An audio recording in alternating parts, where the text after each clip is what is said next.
I've honestly been looking forward to this video for a while. I haven't known what to put in a tier list, but I thought why not just make an ultimate mixing plugin tier list and just make a video on it. So here we are.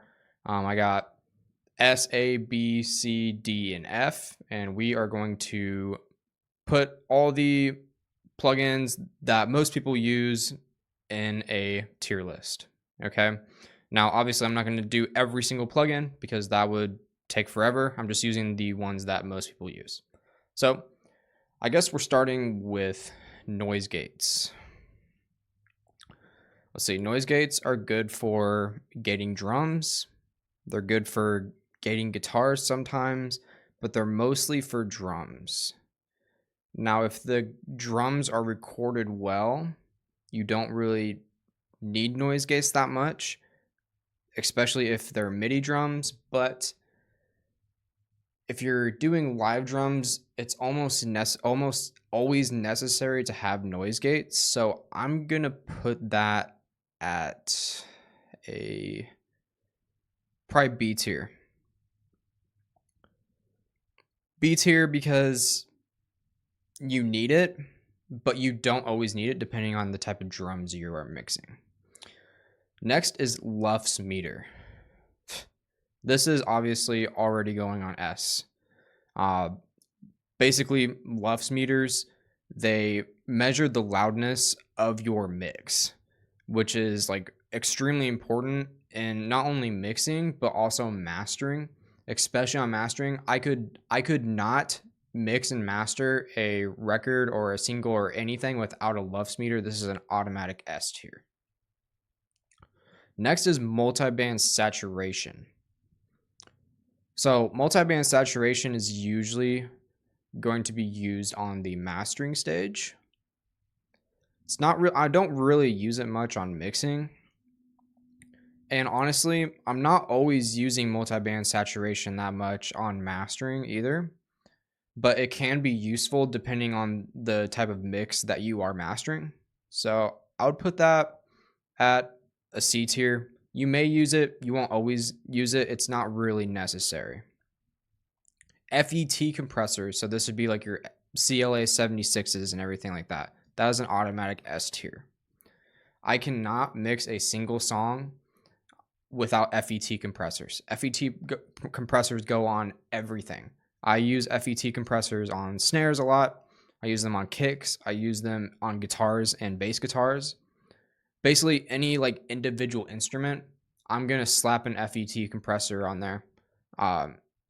Mostly because it just balances out all of the volume levels and just makes the individual instrument, that individual track, like the snare drum, it just really helps it glue.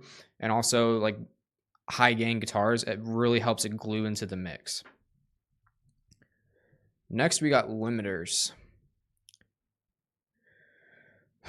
So I would say it's either going to be an S or an A. I am going to say you can get by without limiters, but I'm going to put limiters in S tier. Limiters are so good for mastering. I'm never mastering a song without a limiter on it. Yeah, this is obviously an S tier now that I think of it, because on every single mix, every single master, I'm using a limiter on the master bus or on the mix bus. When I'm mixing, I'm putting a limiter on my master just so I can mix into a loudness level that would be like the final mix. So I'm always using limiters. I can't mix without them. That's an automatic S tier. Bus compressor, that's an S tier as well. I like the bus compressor. If you're doing top-down mixing, especially, the bus compressor on your mix bus is like the number one plugin that makes like all the difference on your mix.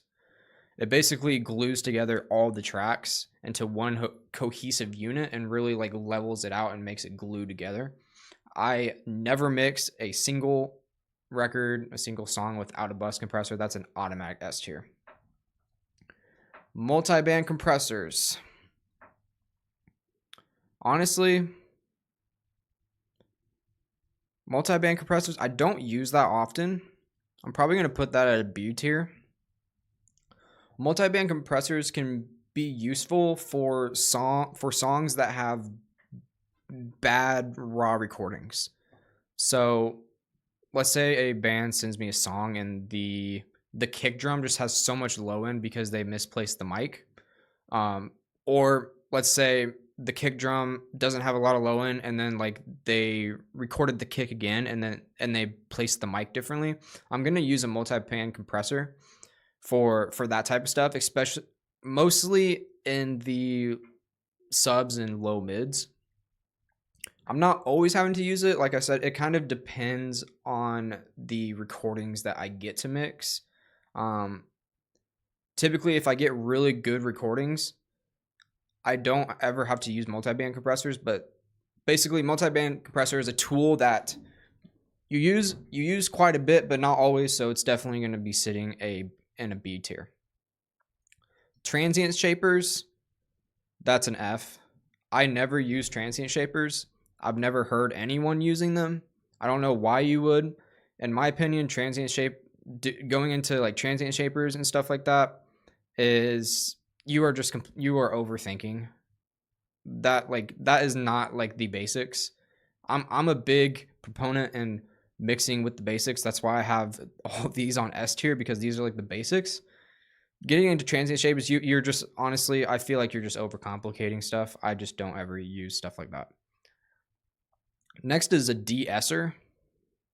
Now it really depends on the vocal that you get. Depends on the mic and depends on the placement of the person's like mouth on the mic. It's not always necessary. I don't always have to heavily de-ess, and usually sometimes a little bit of EQ can either balance it out or subtract it. I'm gonna put that in an A tier.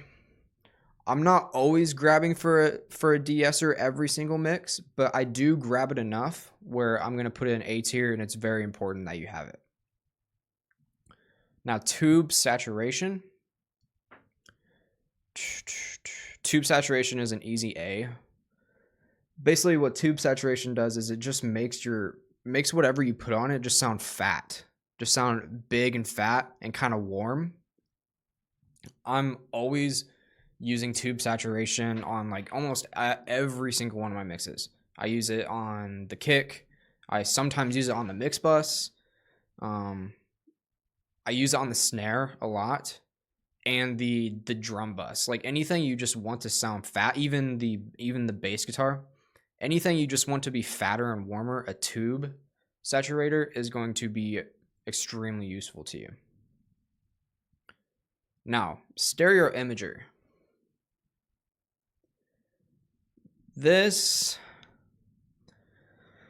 Stereo imagers are sometimes useful and sometimes not. It really depends on the mix and the master you're doing. I'm going to put that in B tier because it's not something that I always need. For instance, like I don't always need to make the vocals wider. I don't always need to make the master wider, but I grab it enough where it would sit in a solid B tier because on most of the songs, I do use stereo imagers for the master and for the vocals. And for other instruments, it's honestly hovering in between A and B.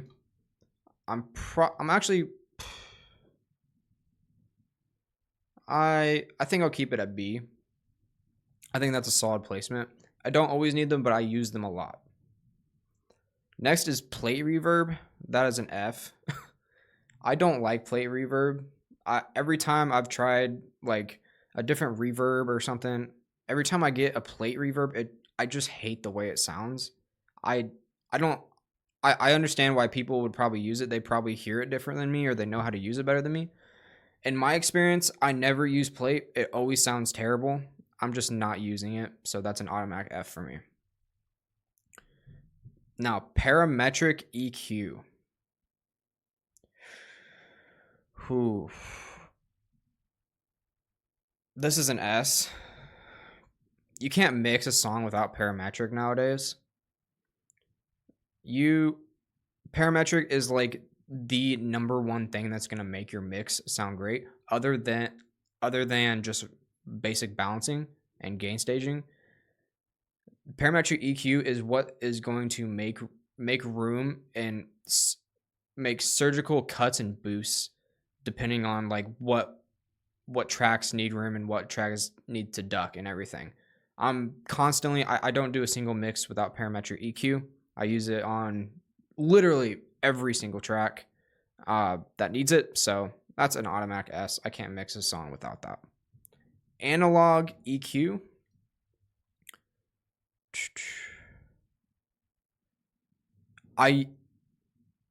The thing is it's probably going to be an A. Analog style EQ. I place it at A because I like the feel that it has with you using knobs specifically. You can get kind of the same results with the parametric EQ as you can an analog style EQ, but I put it at A because I just like the way that on analog style you have to listen, and I just really like how you use your ears more than your eyes with analog style EQ. And I'm almost always putting it on every single mix, sometimes on the mastering chain too. The only reason why it's not an S is because I could mix without it, but I'd mix every song with it, so it's going to be at a solid A for sure. Graphic EQ. I would say graphic EQ is going to be at a solid C. The only time I'm really reaching for graphic EQ is if it's already just on a plugin. Like a lot of amp sims already have a graphic EQ there, and I'll kind of dial in the tone on the graphic EQ. I'm really not using it for mixing. If I'm going to be using analog style, I'm going to be using stuff with knobs. Graphic EQ just doesn't sit right with me. It doesn't go into my workflow very well. Like I said, I will use it if it's on a plugin or something like that, but I'm generally not using graphic EQ that much. So I'll put it at a C because there is definitely uses for it. It's not going to go at a D or an F, but I think C is a solid middle ground for it. Now we got clippers. I mean, we've had the open spot for D, and it fits perfectly in D. Clippers, honestly, I don't ever use them. On rare occasions, I'll use a clipper, but I haven't really found a use for clippers because I just use limiters all the time. I can understand why people would use clippers, and it's definitely not an F. It's not like a terrible plugin. Like, it's useful, but sometimes I'll whip it out. Most of the time I won't. It's not the worst thing in the world. It's just not that great, so it's going in D tier. Tape saturation. Tape saturation really depends on what you're using it on.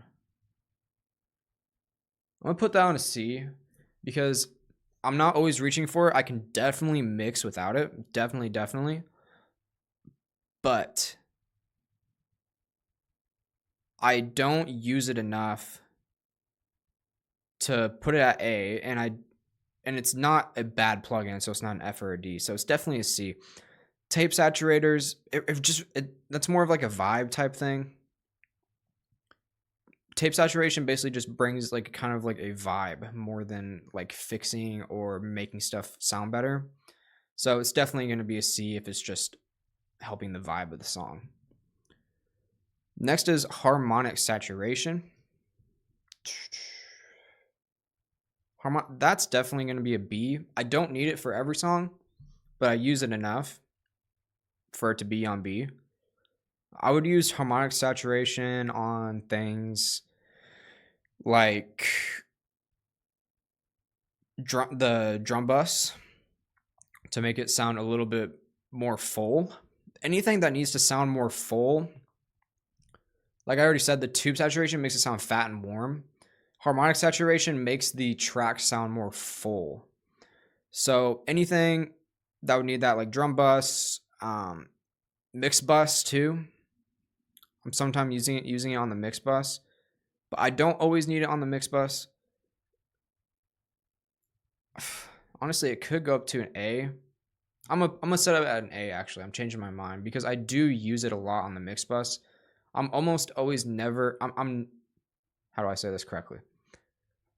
I am almost always using this in a mix, but I don't need it. So I'm gonna put it at A because I just really like harmonic saturation. Room reverb. Again, this is kind of like this is a vibe type thing. I'm gonna put this at D. Let's put it at C because it just really depends. I use room reverb on guitar cabs a lot. Anything that needs that type of room vibe. That sounds like such a basic way to say it. Anything that you don't want to over reverb but just needs a little bit of an extra space, I'm gonna put it on that. So I might put it on the guitar cabs. I might put it on the bass guitar cabs. Sometimes I might put it on a vocal if I want the vocal to be really dry but just a little bit more spacey. It just really depends. So I'm gonna put it at C tier because I could go without it, but I could also use it too. Hall reverb. Dude, I love hall reverb. But I don't always need it. Oh my gosh, hall reverb is so hard.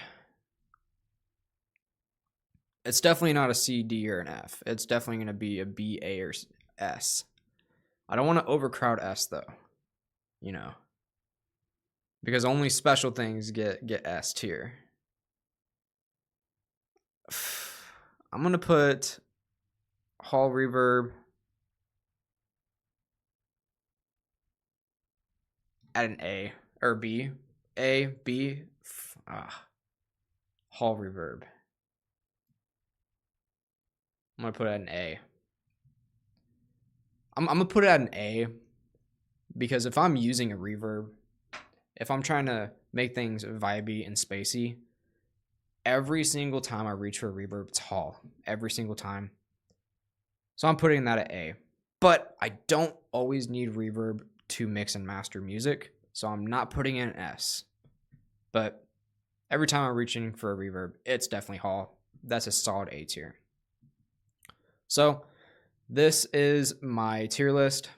I hope you guys enjoyed this video. If you did, please subscribe. I'm closing in on 500 subscribers, and it would really help me out if you just click subscribe real quick and also like the video and comment whether or not my tier list is good or bad. And I will see you in the next video.